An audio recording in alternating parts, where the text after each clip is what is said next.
RFM, la chronique du jour. Bonjour Ablaye Cissé, vous ne dormez plus depuis que vous savez que 500 tonnes de déchets hautement toxiques sont prêts à s'écouler dans la nature. C'est d'autant plus inquiétant que tous, l'État et les industries chimiques du Sénégal attendent que ça explose, une attitude fataliste que vous dénoncez. Et on n'a rien inventé, c'est le tout nouveau ministre de l'Environnement, Abdou Karim Sall, qui lâche la bombe. On a d'abord pensé à un coup de com' d'un ministre qui cherche son buzz pour attirer la lumière à lui dans un ministère qui n'est pas souvent au premier niveau des préoccupations des Sénégalais. Mais ça, c'est une erreur de notre société. Elle devrait s'intéresser un peu plus à l'environnement, au concept de développement durable qui est au début et à la fin de tout, véritablement. Je disais simple coup de com' puisque la tournée du ministre de l'Environnement est arrangée dans le registre des prises de contact avec les services relevant de son département.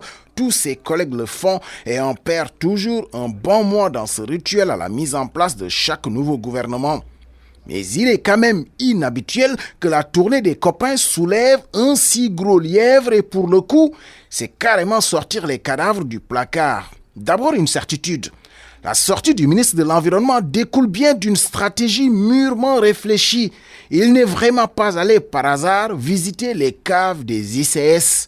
Mais c'est très bien qu'il en soit ainsi et ça nous change tellement d'une simple virée chez les amis où finalement tout va bien et on promet de revenir avec biscuits et bonbons pour rendre la courtoisie de l'accueil. De deux choses l'une. Où le ministre savait et mesure réellement le danger parce que quelqu'un lui a soufflé dans l'oreille et que Abdou Karim Sall ne veut surtout pas être le ministre de l'Environnement sous lequel la catastrophe écologique va exploser. Son objectif est de nous dire, voyez, je viens d'arriver et c'était là avant moi. Ou alors le ministre met la pression sur celui qui l'a nommé pour lui venir en aide. Si vous lui connaissez une telle témérité, dites-moi, j'en doute. La constante, et c'est ça qui est grave dans cette affaire, 500 tonnes de déchets toxiques sont là, même pas conservés, même pas bien gardés, puisque les contenants sont déjà rouillés et laissent échapper du liquide, et que manifestement, le pays n'est même pas outillé pour traiter ses propres déchets toxiques de surcroît. Mais qu'est-ce qu'on a fait au bon Dieu pour mériter de finir comme ça?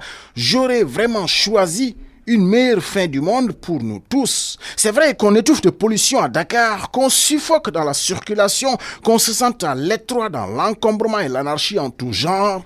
Mais c'est encore un coin de paradis ordonné dans son désordre. Mais alors, 500 tonnes de déchets toxiques, personne ne va y échapper. On va tous choper un cancer, faire des enfants atteints d'une malformation, puisque dans un moindre mal, on va manger des produits de la terre contaminés, utiliser de l'eau qui va empoisonner notre système, respirer des particules toxiques et ne plus respirer sainement jusqu'au dernier souffle. Mais que fait-on du principe de précaution ? Pendant qu'on a sous les bras 500 tonnes de déchets toxiques sans savoir quoi en faire, l'usine tourne en plein régime et produit encore des déchets et bientôt 1000 tonnes et on ne saura toujours pas quoi en faire. Quelqu'un doit nous expliquer pourquoi on ne maîtrise pas la chaîne du début à la fin. Et je pose la question, que découvrirons-nous dans 10, 15, 20 ans que les industries pétrolières, gazières et minières aussi auront leurs déchets non traités? Mon Dieu, épargnez nos côtes d'une marée noire, on ne saura pas comment nettoyer l'océan. Les autres ont même dépassé le simple principe de précaution et ont inventé le nouveau principe de l'innovation pour être avant-gardistes. Et nous, on est toujours dans nos ténèbres du principe de Yalla Bahna, Dieu est grand, Allah, notre sauveur, Inch'Allah. Inch'Allah, de toute façon, il ne nous reste plus que ça. RFM. La radio de toute l'actualité. La radio de toute l'actualité.